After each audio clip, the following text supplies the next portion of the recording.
El día de hoy vamos a ver el tema de hipersensibilidad al huevo.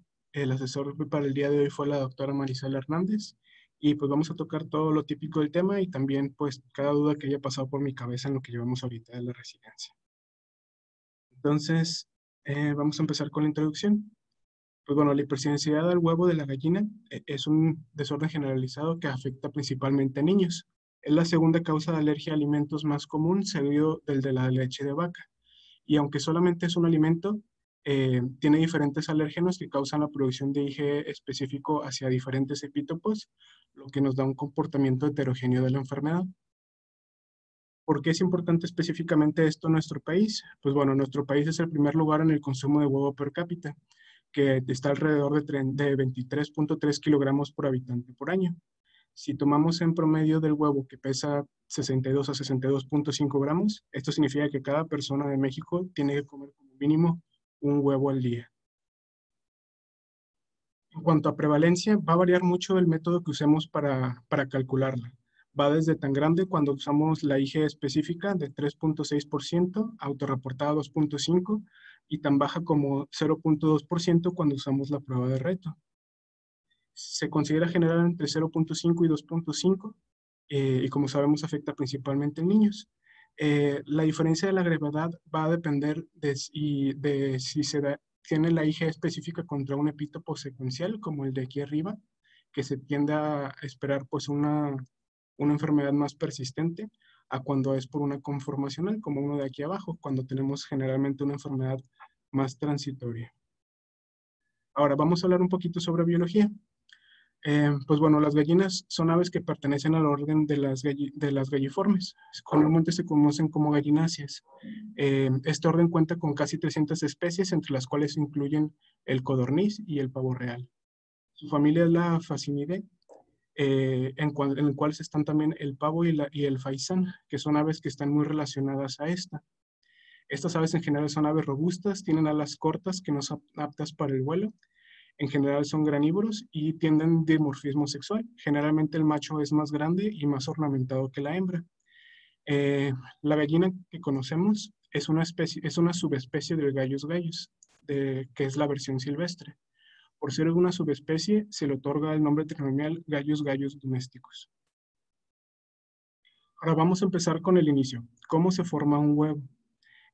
Como sabemos, pues el huevo es el recipiente orgánico que está diseñado para contener un cigoto. Esto hasta que esté en condiciones para sobrevivir en el exterior. Primero vamos a ver rápido las diferencias que tiene el cuerpo de las gallinas que las preparan para producir estos huevos.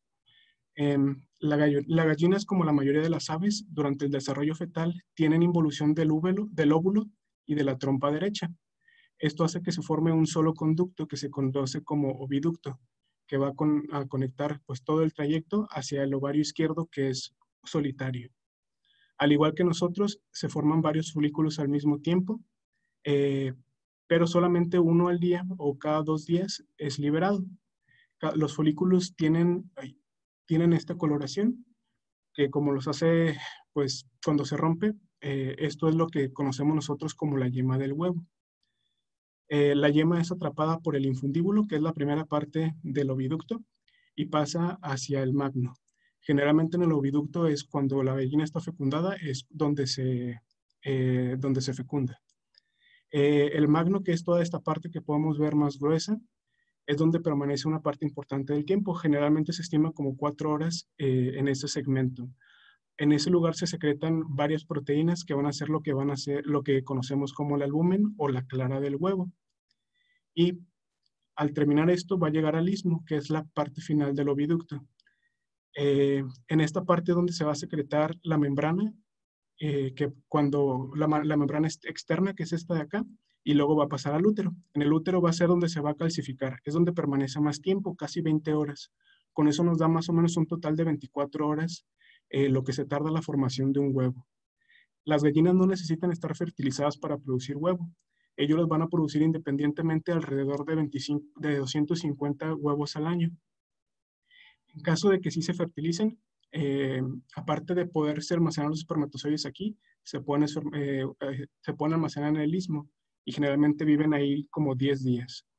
Un huevo fertilizado es indistinguible a simple vista de un huevo no fertilizado. Los que usamos comercialmente no son fertilizados. Para fertilizar un huevo, el macho debe de juntar su cloaca con la de la hembra y liberar los espermatozoides, los cuales suben y pasan por todo el oviducto por medio de cilios. Esto es lo que conocemos comúnmente como que la pisada. Eh, pues bueno, ya que tenemos el huevo, este va a tener tres partes principales: la yema, el albumen o la clara y la cáscara. La yema va a tener la membrana vitelina, que en el caso de que haya sido fertilizado, va a tener el disco germinal, que va a estar en uno de los extremos.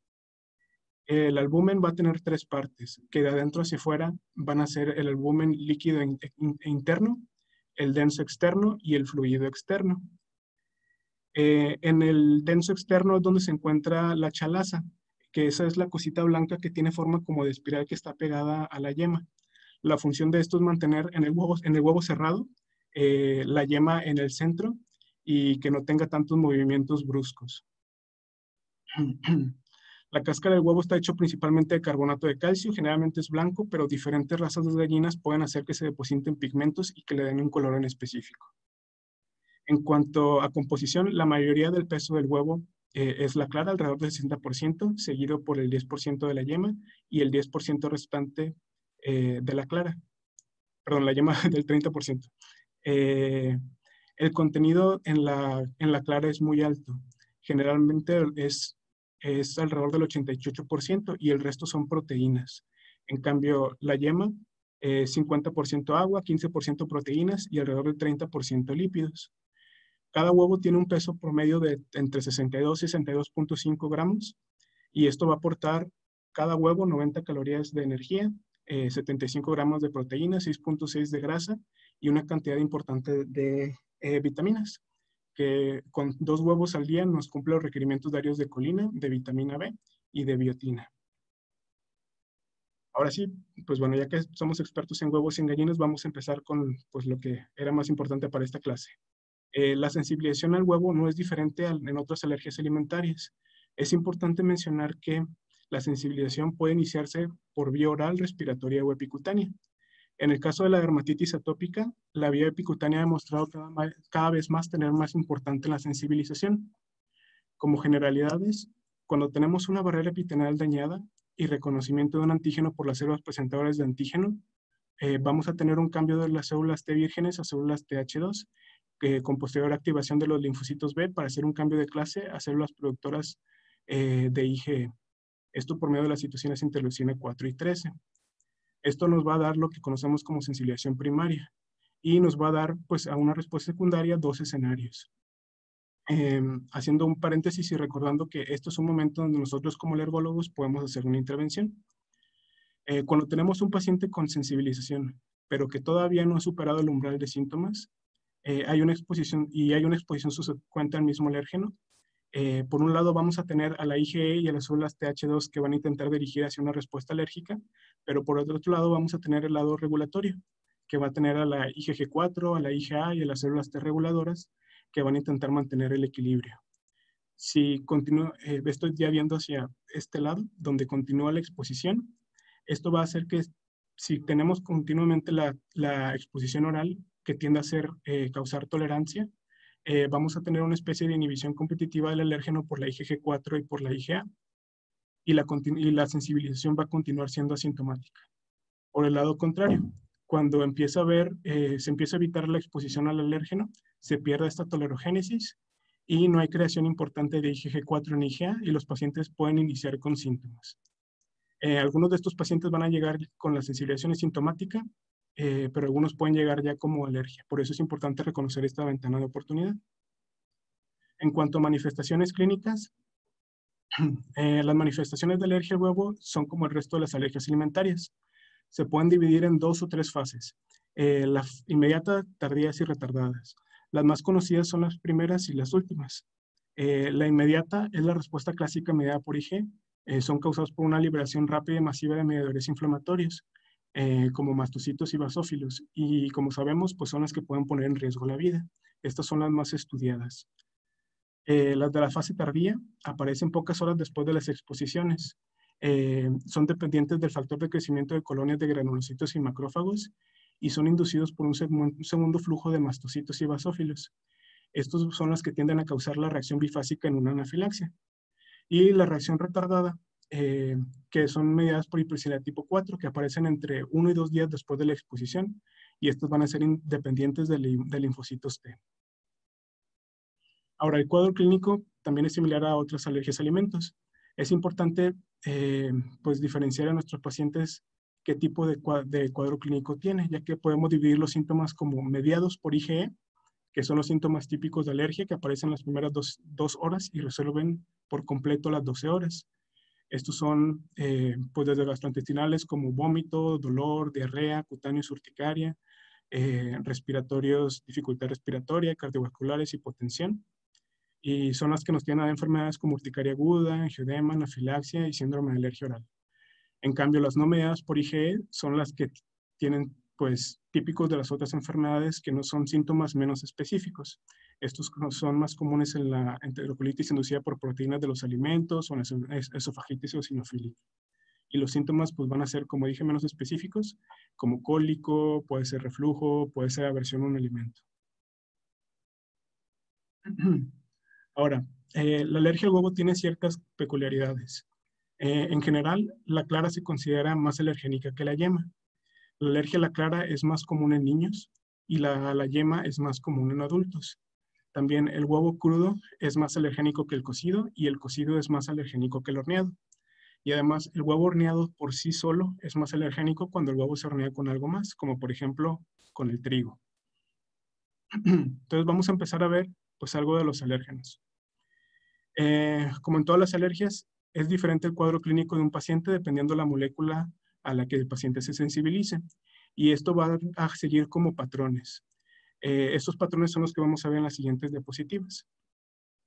Aquí muestro un panorama general de los alérgenos relevantes del huevo, que vamos a dividir en los que son de la clara, que son estos de acá, y los que son de la yema, que son los del lado derecho. En general, los más estudiados son los de la clara, pero hay algunos de la yema que son muy importantes, particularmente uno. Pero vamos a empezar por orden.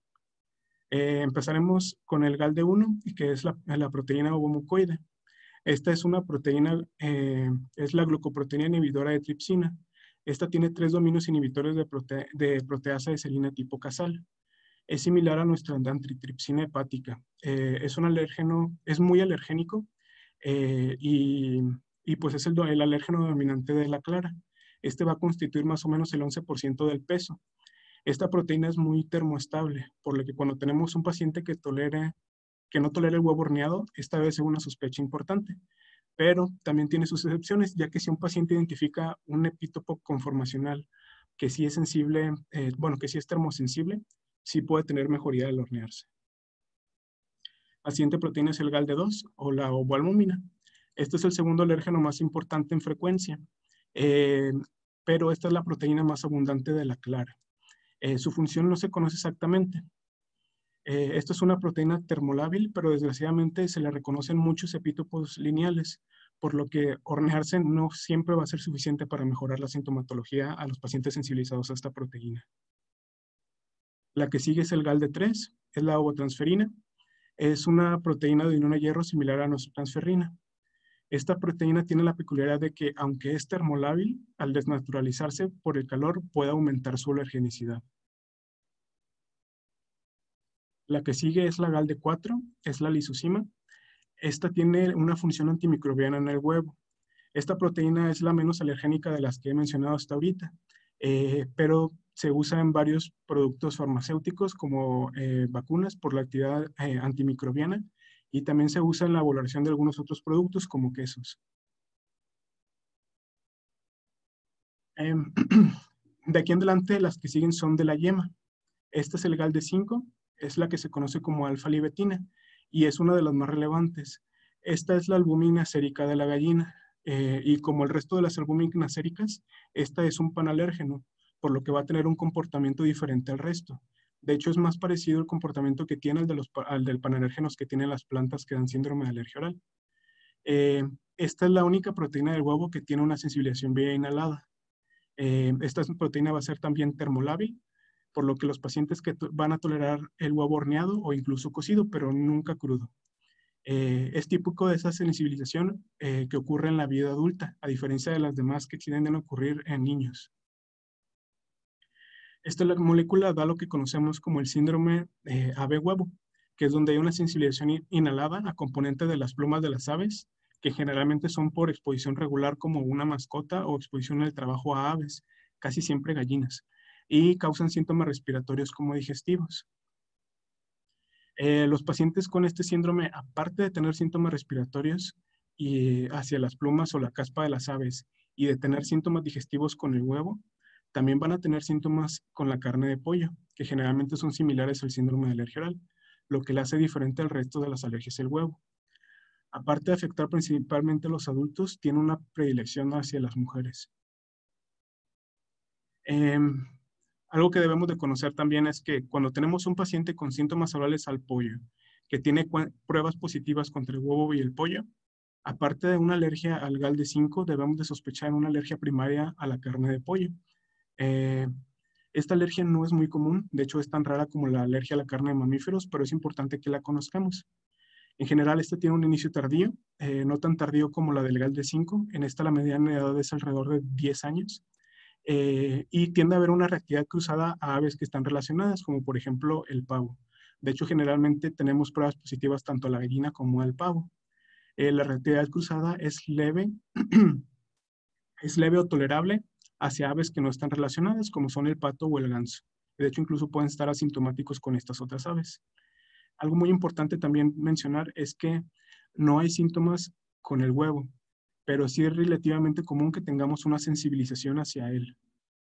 Otra diferencia importante es que las proteínas suelen ser termoestables, por lo que nos va a dar aunque tengamos el alimento cocido.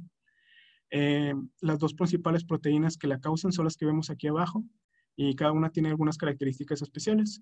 El alfa-parvalbúmina va a dar reactividad cruzada con otras aves e inclusive puede dar reactividad cruzada con algunos mamíferos, pero no es muy común que pase con mamíferos. Aunque sabemos que la beta-parvalbúmina está en los peces, no hay una reactividad cruzada entre la alfa-parvalbúmina y la beta-parvalbúmina. La otra proteína importante es la cadena ligera de miosina 1, que también puede dar reactividad cruzada con aves relacionadas y síntomas leves con aves no relacionadas. Volviendo ahora sí al huevo, el GALD6 va a ser la glucoproteína 42 de la yema. Esta es el precursor de la vitelogenina 1. Es una proteína que es termoestable, pero que es sensible a las enzimas digestivas. En algún momento también esta proteína se relacionó al síndrome de ave-huevo, pero se demostró que no tiene ninguna relación. En el huevo también existen otros alérgenos que se han identificado, como los que tenemos aquí escritos, pero no se han establecido su relevancia clínica, entonces no los vamos a ver en esta sesión. En cuanto al diagnóstico, tenemos varias formas en las que lo podemos ver. La primera parte, pues siempre debe ser la historia clínica, donde debemos de detallar el tipo y la cantidad de exposición a la que estuvo el paciente contra un alimento. Debemos de tener detalles de la sintomatología, que incluyen el tiempo en que iniciaron los síntomas y una exploración física completa. Las pruebas las podemos dividir en cutáneas y de IG específica, y las confirmatorias van a ser la dieta de eliminación con reintroducción o la prueba de reto. En el caso de la prueba de reto, esta no siempre se puede o debe hacer, dependiendo de la IG específica, y es algo de lo que vamos a hablar un poquito más adelante. En cuanto a la historia clínica, recordemos que las pruebas que miden la IG específica al huevo tienen una sensibilidad alta, pero una especificidad muy mala, por lo que es muy relevante la clínica para guiar nuestros resultados. Esta tabla es de la guía de alergia a alimentos de LEACI y nos apoya para poder ver qué tanta posibilidad hay pues entre las diferentes sintomatologías. Por ejemplo, tenemos aquí las mediadas por IG, que son las que mencioné hace rato, y las no mediadas por IG. Aquí podemos ver que cuando tenemos síntomas no mediados por IgE, como por ejemplo cólico o estreñimiento, aunque la prueba salga muy positiva, el diagnóstico va a ser a lo mucho posible, pero no va a llegar a probable. Por el contrario, cuando tenemos síntomas con dos exposiciones y síntomas claramente mediados por IgE, pues vamos a tener una posibilidad alta o una alergia confirmada con las pruebas pues que realicemos. Aquí en esta tabla también podemos ver la sensibilidad y la especificidad de las pruebas tanto de PRIC como la IG específica. Este algoritmo, que sea un poquito confuso a simple vista, en realidad es más amistoso de lo que parece. Estos cuadritos nos van a poder ayudar a guiar un poquito nuestros ojos. Cuando tenemos una reacción reportada por el huevo, lo primero que debemos de saber es si el paciente está evitando el huevo o no. En caso de que no lo esté evitando, pues podemos seguir haciendo pruebas en casa. Si las reacciones no parecen que tengan tanta relación con el huevo con las siguientes exposiciones, pues ya sabemos que no es una alergia al huevo. Si sí siguen teniendo esa misma comportamiento, entonces ahora sí empezamos con los exámenes de laboratorio. De igual manera, cuando lo están evitando, empezamos con los exámenes. En este caso muestran únicamente la IG específica, pero también pueden iniciarse con pruebas de PRIC y vamos a tener dos resultados, que sean negativas o que sean positivas. En el caso de que sean positivas, hay que ver la historia clínica de que no haya tenido una historia que tenga una reactividad alta a trazas de alimentos o cantidad muy baja del alimento, o que haya tenido una anafilaxia grave. En el caso de que haya sido así, se considera positivo de un inicio y se obvia el reto. En el caso de que la historia clínica no sea de este tipo o que la prueba sea negativa, podemos pasar al reto. Si es positivo, pues lo ideal sería hacer un doble ciego controlado con placebo para poder saber si una reactividad verdadera el huevo. Eso sería como que lo ideal para poder hacer un diagnóstico correcto a la alergia al huevo. Ahora, debemos de conocer también los valores predictivos 95% de retorno de los alimentos. Como su nombre indica, estos son los valores de IG específica en el que el 95% de nuestros pacientes van a ser positivos al reto. Por lo tanto, si tienen síntomas y tienen este valor, podemos tomar el reto como si haya sido positivo aunque no se haya hecho. Este fue el primer estudio que lo hizo. Es un estudio que se hizo en el 2002. Es un estudio pequeño, tuvo nada más 52 pacientes en los que se les dio los pacientes que tenían diagnóstico de alergia al huevo, se les hacían reto previo a toma de PRIC o IG específica. Se hacía el reto al año, a los 2 años y a los 3 años, dependiendo si tenían síntomas leves, moderados o graves, de esa manera respectivamente. El estudio nos hizo dar dos valores. El valor positivo que conocemos como 0.35 kilunidades por litro como valor positivo para alergia, y el predictivo 95%, que es el de 2 kilunidades por litro. Para esto siempre es importante conocer las debilidades de los estudios. En este caso, la muestra fue pequeña y la población fue limitada. Esto pudo subestimar la importancia de otros factores. Por ejemplo, las pruebas de PRIC no fueron relevantes en el caso del huevo. Aparte, pues los retos, como se hicieron a diferentes edades, se pueden sobreestimar la importancia de la IG específica, pero los autores piensan que no hubo mucho efecto negativo en cuanto a esto. Pasando a algo un poquito más reciente, ahora sabemos que el valor predictivo 95% depende de la edad. Para menores de 2 años se usa el mismo valor que mencionamos ahorita, mayor a 2, y para los niños que sean mayores de 2 años se usa el valor de mayor a 7.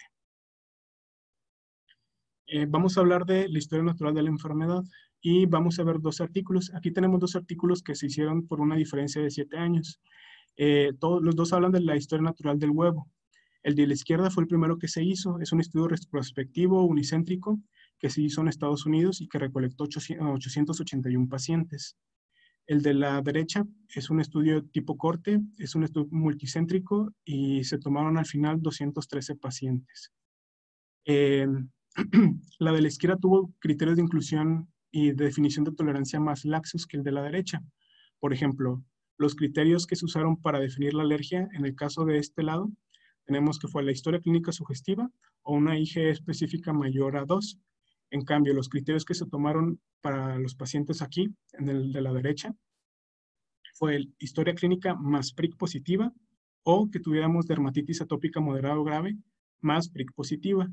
Estos fueron 512 de los pacientes que se incluyeron, pero después de eso se hizo la confirmación.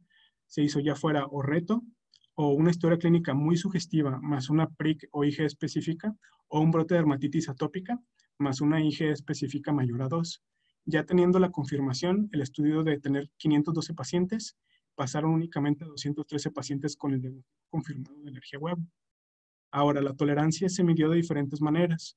En este estudio se midió de 3 formas.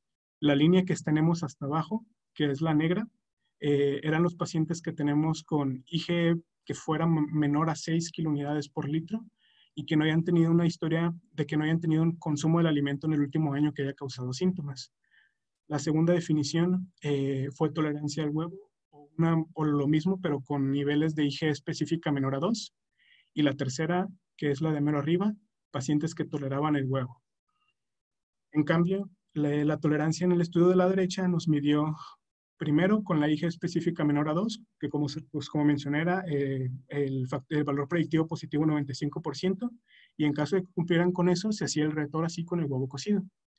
Los valores que nos dan a cada una de las dos son similares, pero pues tenemos diferencia desde los 4 a los 6 años, que tenemos 80% en esta, 70% en esta, y a los 6 años 60% en la izquierda y 50% en el de la derecha. Como la metodología fue, aunque tenemos menos pacientes, la metodología fue mejor en esta, vamos a tomar este estudio para las conclusiones. Pues bueno, las conclusiones van a ser que la mitad de los pacientes resolvieron a los 6 años la alergia. De los que no resolvieron, 38% toleraban al menos el producto horneado. Los factores predictivos para resolución era una IgE específica menor a 2 al diagnóstico, que tuvieran solamente reacciones cutáneas y que tuvieran consumo de alimentos horneados. Los factores de mal pronóstico eran una IgE específica mayor a 10 al diagnóstico, reacciones sistémicas, brotes de dermatitis atópica y gravedad de la dermatitis atópica. En esta tabla podemos ver dividido dependiendo la IgE específica al momento de inicio, donde podemos ver que los pacientes que tenían una IgE menor a 2 resolvieron la alergia mucho antes que los pacientes que tenían la IgE mayor a 10. Y esta es otra tabla de la que mencioné, en el que la dermatitis atópica, si no existía o era leve, resolvía antes, a diferencia de cuando teníamos un paciente con una dermatitis atópica moderada o grave. Los factores que no se asociaron a cambio fueron raza, lactancia materna, otras enfermedades alérgicas, alergias alimentarias, educación familiar o presencia de hermanos o atopia. Y como conclusión, por los dos factores más relevantes para saber el pronóstico son la IgE al momento del diagnóstico y el tipo de respuesta alérgica que tiene el paciente. Y pues bueno, vamos a pasar ahora a dermatitis atópica. Vamos a ver brevemente de algunas otras enfermedades relacionadas con la alergia a alimentos, pero vamos a empezar con esta. Pues como sabemos, la alergia alimentaria y la dermatitis atópica están muy relacionadas. Probablemente la relación más importante sea pues que en la dermatitis atópica tenemos una barrera epitelial dañada e inflamada, lo que va a causar sensibilización epicutánea a alérgenos alimentarios que están en el polvo de la casa. Entonces podemos hacer la pregunta, ¿cuándo hay que buscar alergia y cuándo hay que eliminar alimentos en la dermatitis atópica? Hice una revisión rápida de pues, algunas de las guías de alergia alimentaria y dermatitis atópica más relevantes y recientes. Y pues difieren un poquito en sus resultados, pero la mayoría mencionan más o menos lo mismo. Todas están de acuerdo en que vale la pena estudiar un paciente con dermatitis atópica para buscar alergia alimentaria cuando tiene al menos la dermatitis atópica moderada o grave y aparte la dermatitis atópica tiene un comportamiento normal, como que aumente claramente con un alimento en las primeras horas o que no mejore con el tratamiento intensivo. La única guía que pude encontrar que menciona tomar pruebas alimentos en la dermatitis atópica leve, esto con historia familiar positiva, y que menciona tomar a todos los pacientes con dermatitis atópica moderado o grave solo por ser moderado o grave, es la guía mexicana. Y en lo personal, aunque técnicamente es la guía que deberíamos tomar en cuenta, porque pues en teoría está dirigida a nuestra población, creo que existen algunos problemas que específicamente por las características de nuestra población, pues podrían ser pues más importantes, por lo que me gustaría que reconsideráramos basarnos en alguna otra, como la latinoamericana, que en teoría también se debería de basar en nuestra población. Como toda medida terapéutica, tenemos que pensar en cuanto a riesgos y beneficios vamos a dar con la restricción de la dieta. Vamos a empezar ahorita con los beneficios. Este es pues el resultado de un metaanálisis viejito de Cochrane, en el que se revisaron algunos estudios y buscaron beneficios de la restricción de la dermatitis atópica. Es importante mencionar que no hubo estudios controlados, por lo que no tenemos una gran calidad de evidencia, pero concluyeron que de todos los alimentos, solo el huevo demostró una mejoría con la restricción, principalmente hacia el prurito, pero también hubo una mejoría hacia el score de superficie corporal total. pero el beneficio en esto era poco. De hecho, era menor al tratamiento convencional, por lo que esto nunca debe ser nuestra única intervención. También debemos de recordar que, aparte del huevo, la leche, el trigo y la soya son los únicos alimentos en los que puede haber cierto beneficio al suspenderse. Ahora, sé que, pues bueno, a muchos ya les ha de haber tocado mi resistencia un poquito intensa hacia restringir algún alimento o no tomar pruebas en dermatitis atópica o a lo mejor inquietud por reintroducir pronto, y hablaré un poquito a qué se debe. Pues bueno, como vemos, esta va a ser hablando de los riesgos que tenemos en los pacientes con alergia, bueno, con sensibilización en la dermatitis atópica. Primero, y la que a mí me parece más preocupante, es lo que pasa si un paciente tolera el alimento, pero se suspende de todas formas, ya que esto es secundario a nuestra recomendación y es la progresión de la enfermedad alérgica. La conclusión de esto es que desde hace décadas se ha visto que la alergia a alimentos puede empezar después de que se elimine el alimento por un tiempo, cuando éste haya sido tolerado previamente y teníamos una sensibilización positiva. Y cuando pasa, las reacciones suelen ser graves e incluso mortales. Y esto puede pasar desde algunos cuantos meses después de la eliminación. Se piensa que esto es por la pérdida de la tolerancia digestiva. En cuanto a otros riesgos, tenemos la deficiencia nutricional. Este es un artículo del año pasado que menciona pues, varias cosas importantes. Los padres se dejan mucho llevar, fue una de las conclusiones, por las pruebas, por los resultados de las pruebas positivas. Y aunque tuvieran pruebas positivas y se les mencionara que no era necesario restringir, los pacientes tendrían a restringir el alimento.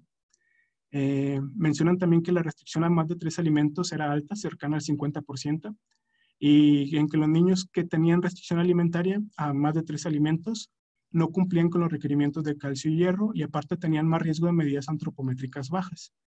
Y el otro riesgo, que sería el de la mera derecha, es el deterioro en la calidad de vida del paciente y de la familia, esto por aumento del estrés, aumento de costos, bullying, etcétera. Entonces aquí dejo estas 3 diferencias al respecto y pues vamos a pasar a la siguiente enfermedad. Este es el síndrome de enterocolitis inducida por proteínas de los alimentos. Pues bueno, esta enfermedad es una enfermedad por hipersensibilidad tipo 4, que está dirigida hacia las proteínas de algún alimento.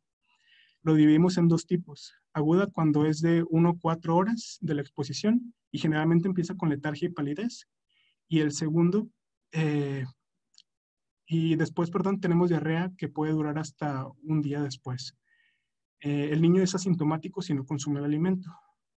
La segunda forma es la crónica, en donde tenemos un paciente con emesis intermitente, con diarrea crónica, generalmente está con sangre, un peso bajo, y en este caso los síntomas van a disminuir hasta 3 a 10 días después de que el alimento se retira. En cuanto al diagnóstico, pues bueno, en realidad no requiere pruebas cutáneas para confirmarse, ya que es una enfermedad mediada por hipersensibilidad tipo 4. Pero si se tiene IgE positiva hacia el mismo alimento al que se está sospechando, se le llama esta del tipo atípica y se considera como de peor pronóstico en cuanto a que se va a tardar más en quitarse. Si los síntomas no son muy claros, es útil revisar la prueba de reto, de lo contrario no es necesario hacerla.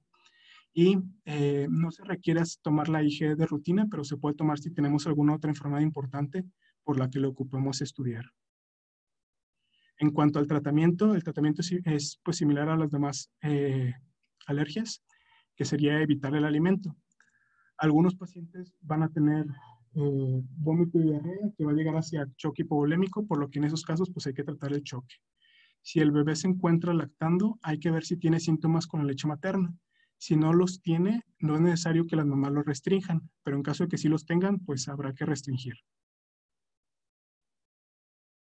En cuanto a tolerancia al huevo, pues bueno, en Estados Unidos el huevo es la 4ª causa de alimentos que causa pues este síndrome.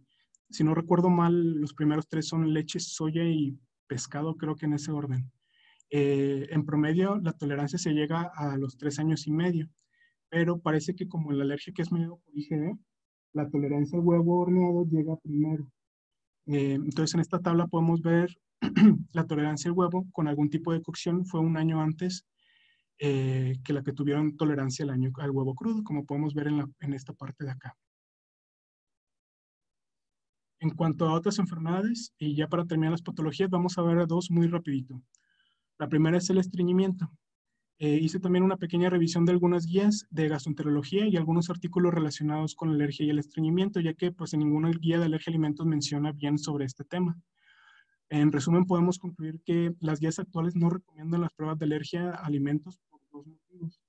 Primero, es debatible que realmente pueden ser una causa de estreñimiento, ya que la mayoría de los estudios al respecto tienen problemas metodológicos y los resultados son controversiales, como hay resultados que están a favor y resultados que están en contra. La otra razón es que en caso de que sí fuera una causa, no sería por un mecanismo mediado por IG. Como sabemos, la degradación del mastocito de ninguna manera nos causa estreñimiento, al contrario, nos causa diarrea, por lo que no tendrían lugar las pruebas cutáneas. Ahora, ¿cuándo vale la pena de todos modos intentarlo y evitar un alimento?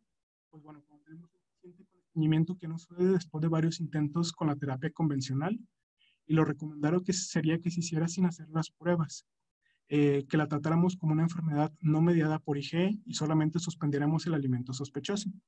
Aquí podemos ver este algoritmo de las guías de la ESBAN, donde recomiendan que se evite la leche por 2 semanas en este lugar, después de que ya se dieron medidas básicas y 2 tratamientos fallidos hacia el estreñimiento.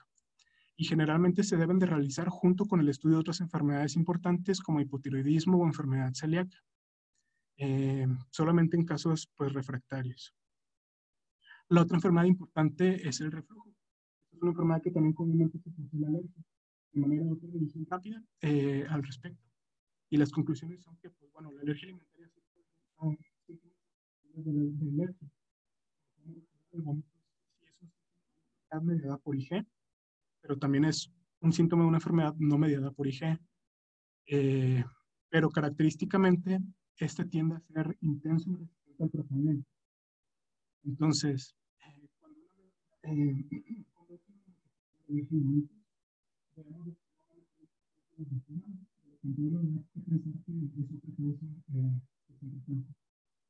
la prueba de red ya conocemos particularmente porque por los bebés tienen reflujo por el hecho de ser bebés y las pruebas pues tienen muy poca especificidad, por lo que es muy fácil hacer diagnósticos equivocados. Siempre debemos de recordar que no hay indicación de estudio ni de eliminación en un inicio cuando tenemos un paciente. Aquí podemos ver en este algoritmo también de reflujo en niños, en el que primero se deben de buscar datos de alarma y después se va a dar tratamiento básico antes de poder considerar la alergia a algún alimento. Entonces vamos a empezar con el tratamiento de ahora sí de la enfermedad alérgica. En cuanto al tratamiento, sabemos que la anafilaxia, pues el tratamiento es la adrenalina. La IACI en el 2014 nos dio algunas indicaciones que nos las dividieron en absolutas y en relativas para cuándo usar la adrenalina. En las absolutas, que son las del lado izquierdo, cuando tenemos una anafilaxia previa, asma grave, que tengamos anafilaxia inducido por ejercicio y dependiente de un alimento, o que tengamos mastocitosis. En cambio, las indicaciones relativas van a ser cuando tenemos una alergia alimentaria con alérgenos que probablemente persistan, como son pescado, etc. Cuando tenemos una reacción alérgica leve o moderada a cacahuate o a nueces, cuando tenemos una reacción leve o moderada a una cantidad muy pequeña de alimento, o cuando es un grupo de alto riesgo, como son adolescentes, mujeres jóvenes que están en edad reproductiva, o que tengan poco acceso a servicios médicos. Pues bueno, en cuanto a la dieta de eliminación, pues bueno, la eliminación es apropiada y es un tratamiento clave para el tratamiento de la alergia alimentaria. Se debe hacer una monitorización después de 2 a 4 semanas después de iniciar una dieta de eliminación. Si tenemos un beneficio significativo, debemos de continuar hasta hacer un reto. Y si no tenemos un beneficio significativo a las 4 semanas, pues no va por ahí y habrá que reintroducir el alimento.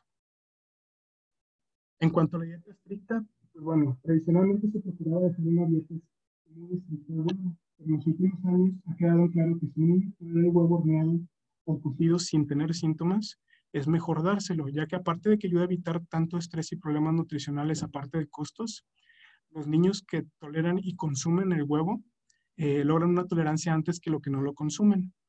Esta tabla es de un estudio que se publicó hace un par de meses en el Journal Europeo de Pediatría. Ellos lo que hicieron fue dividir a los niños alérgicos al huevo en 3 grupos. Del lado izquierdo tenemos los niños que toleran el huevo horneado y lo consumen. En medio los niños que toleran el huevo horneado y no lo consumen. Y del lado derecho los niños que no toleran el huevo horneado y por lo tanto no lo consumen tampoco. Y pues lo siguieron a lo largo del tiempo. En el área marcada con verde tenemos los meses en los que alcanzaron la tolerancia. Y como podemos ver, los pacientes que no consumieron huevo alcanzaron la tolerancia más tarde, independientemente si toleraban o no el huevo horneado. Y los que toleraron y consumieron el huevo, toleraron el huevo cocido 1 año y medio antes y el huevo crudo 3 años antes que los otros 2 grupos. Con esto concluyen que no hay que ser tan estrictos en las dietas siempre y cuando sea posible por el paciente. Eh, en cuanto a inmunoterapia, no me detendré mucho en inmunoterapia ya que pues aún no está en un punto en el que es algo estandarizado. Se hace en pocos lugares y en el momento no se hace en nuestro centro, por lo que voy a pasar solamente a algunas generalidades. La podemos dividir en oral, sublingual y epicutánea. La diferencia es que la sublingual pues se deja un tiempo bajo la lengua antes de tragarse, que la sublingual tiene concentraciones más altas que la oral y que la epicutánea pues se hace por un parche pegado a la piel, generalmente en la escápula, en la espalda. Se considera la inmunoterapia oral que tiene mejores efectos, pero también tiene una mayor tasa de efectos adversos. La inmunoterapia sublingual tiende a ser un poquito menos efectiva, pero tiene menos efectos adversos que la inmunoterapia oral. Y la inmunoterapia epicutánea, pues todavía sigue en investigación, ha tenido buenos resultados y casi no tiene efectos adversos, lo cual es algo beneficioso específicamente para esta. Vamos a hablar ahora de la introducción a la dieta eh, al huevo. Esto lo organicé por preguntas para que fuera un poquito más amistoso a la vista. La primera pregunta va a ser, ¿cuándo introducir a la dieta el huevo por primera vez? La recomendación general es, independientemente de si los pacientes son población de riesgo de desarrollar alergia o no, el tiempo de introducir todos los alimentos es entre los 4 y los 6 meses.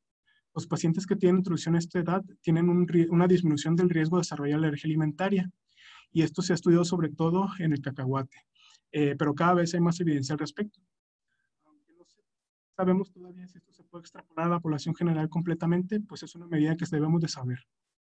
Algo que debe quedar claro es que retrasar la introducción a más de 6 meses y sobre todo más de 1 año ha demostrado que aumenta el desarrollo de la alergia. La siguiente pregunta que podríamos hacernos ¿es necesario tomar pruebas de alimentos en pacientes de alto riesgo antes de introducirlos? Para esta la respuesta es que pues, no hay evidencia suficiente para recomendar hacerlo, ya que pues, los factores predictivos son bajos y esto nos debe llevar a muchas restricciones innecesarias. Podríamos considerarlas en pacientes muy seleccionados, como por ejemplo un paciente con dermatitis atópica grave y persistente que tenga un hermano con alergia al cacahuate, o un paciente con alergia al cacahuate en el que se quiere estudiar alergias en otras nueces. Nos fijamos que las excepciones generalmente incluyen solo el cacahuate. Una buena alternativa que podemos hacer cuando los padres inquietud en cuanto a introducción al alimento es introducirlo en el consultorio. Encontré este artículo que se hizo en enero de este año, que pues, en este trabajo era lo que dice que era algo muy sencillo. Tengo esta tabla que nos dice las recomendaciones de las que habla cada uno de los bienes más importantes. Entonces vamos a ver rápido lo que mencionan cada una de ellas. La primera que tenemos es de la Academia Americana de Pediatría del 2019. Esta recomienda que los alimentos sean de 3 meses y solo se recomienda que se hagan pruebas antes de introducir el cacahuate en niños de alto riesgo. La que sigue, pues son europeas. La que sigue son las europeas. Es de la ESPAN, son de los gastroenterólogos, y nos dicen que se deben de introducir los alimentos entre los 4 y los 11 meses, especialmente el cacahuate. Pero esto debe hacerse por un alergólogo, idealmente sin hacer pruebas. La EFSD y la, y la NDA dijeron el año pasado que especialmente para el huevo existe poca evidencia que es de calidad media o baja.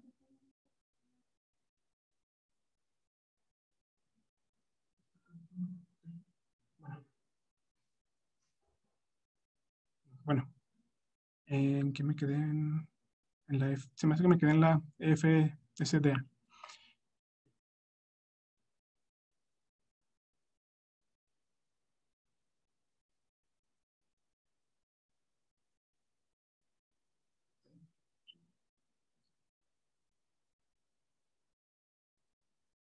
A ver, lo siento, errores técnicos. ¿Pueden ver ahí? No, todavía no, Rodrigo. No se ve, Rodri. A ver, dame un segundito. Sí. Sí. Si no, yo aquí tengo el Ethernet, te puedes venir a mi lab y presentar desde acá, no sé. Es que aquí estoy conectado al Ethernet también. Ok.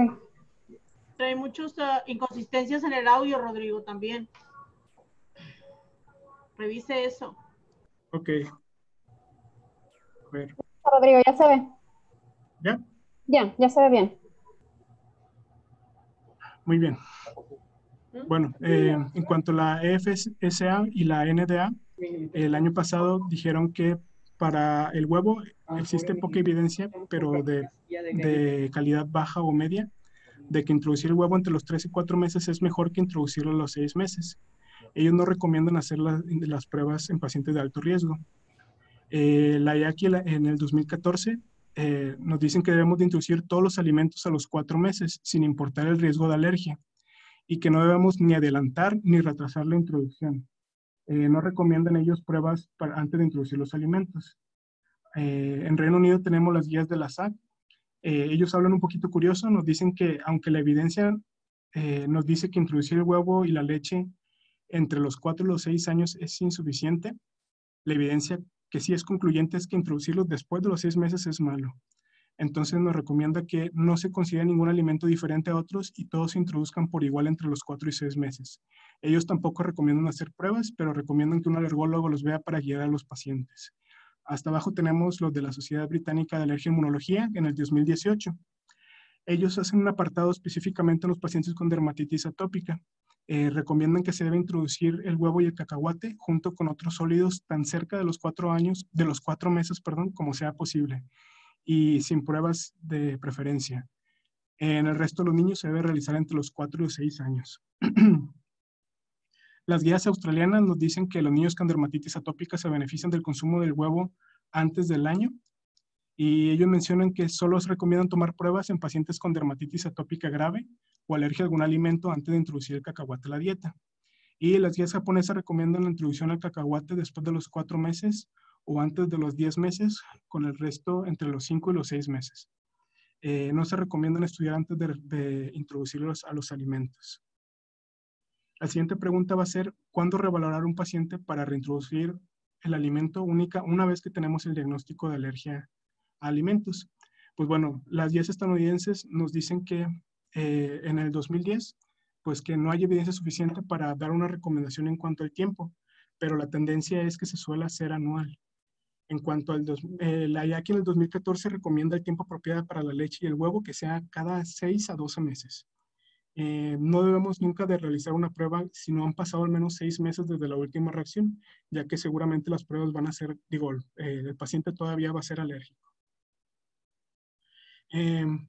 Ahora, ¿cómo y dónde reintroducir? Esta es una tabla que nos dice cuándo debemos de considerar la introducción supervisada en el hospital. Y esto debe ser en pacientes que hayan tenido una alergia que haya incluido síntomas respiratorios o síntomas circulatorios, que hayan tenido una reacción alérgica que fuera menos grave, pero que haya sido con trazas del alimento, que tengan tratamiento regular con asma o tengan asma mal controlado y que tengan una alergia múltiple o compleja, o pacientes que no pueden comprender o adherirse a un protocolo.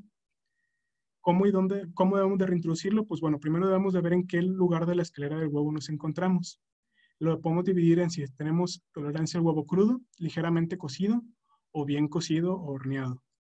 Si tenemos un paciente que no tolera ninguna presentación del huevo, pues la primera que debemos de introducir es el huevo bien cocido. En cambio, si tenemos el paciente que tolera el huevo horneado, empezamos con el huevo cocido. ¿Cuáles van a ser los que tienen huevo bien cocido? Pasteles, biscuit, pasta seca, hot cakes, budín Yorkshire, waffles, lo que tienen las salchichas, la carne de huevo, pasta fresca que esté bien cocida y barras de chocolate con huevo seco como Milky Way. Ligeramente cocido van a ser huevos revueltos, huevo duro, frito, omelette, merengues, algunos malvaviscos, crema de limón, quiche, empanizado, tartas con crema pastelera, crème brûlée o tempura. Y las que tienen huevo crudo van a ser la mayonesa fresca, el mousse con huevo, glaseo real, mazapán casero, huevo crudo con mezclas de pastel, el glaseado de huevo, la salsa tártara, los quesos que contengan huevo y aderezos de ensalada. Ahora, la guía británica de alergia al huevo nos da como un protocolo para reintroducir en casa. Para que nos copien la diapositiva, acorté algunos pasos y junté otros, y son los que vamos a poner aquí. Primero, si tenemos un niño que no se encuentra pues perfectamente bien, hay que posponer la reintroducción. Segundo, hay que tener antihistamínicos a la mano, ya que se van a dar cuando tengamos reacciones solamente a base de urticaria. Se debe de preparar un cupcake. Bueno, se preparan varios cupcakes que tengan un huevo, 4 onzas de harina, 4 onzas de margarina y 4 onzas de azúcar. Nos debe dar la mezcla para hacer 8. La primera parte va a ser frotar una pequeña parte en el labio interno, en la parte interna del labio, y esperar 30 minutos a ver qué pasa. Si a los 30 minutos no pasó nada, ahora sí damos un trozo del tamaño de un chícharo. Si no hay síntomas, al siguiente día podemos dar el doble y esperar. Y vamos a hacer esto todos los días hasta que se nos acabe el cupcake. Una vez que ya lo terminamos, podemos estar dando cupcakes a lo largo de la semana. El protocolo de reintroducción que nos dan para el huevo cocido es muy similar, únicamente la diferencia es que se hace con huevo revuelto, pero todo lo demás es absolutamente idéntico.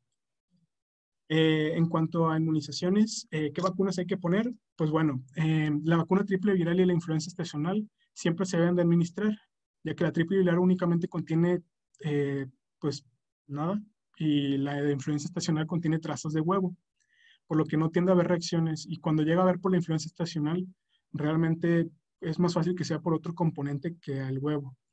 Se han hecho estudios más recientes en los que se ha visto que los pacientes que hacen anafilaxia al huevo generalmente toleran la vacuna de la influenza estacional. La que sí tiende a haber problema es la de la fiebre amarilla. Aunque la mayoría lo toleran, se puede dar ya sea una dosis dividida o hacer una desensibilización en caso de que el paciente requiera que se dé esta vacuna. Entonces, en cuanto a conclusiones, pues bueno, la alergia al huevo es una enfermedad compleja que tiene diferentes presentaciones clínicas, patrones de tolerancia y pronóstico a largo plazo. Comprender mejor los patrones de cada alérgeno nos ayudará a predecir mejor los eventos adversos y el tiempo de resolución. Y pues es importante continuar informándonos sobre descubrimientos y avanzar con ellos para dar a nuestros pacientes la mejor atención posible. Y sería todo.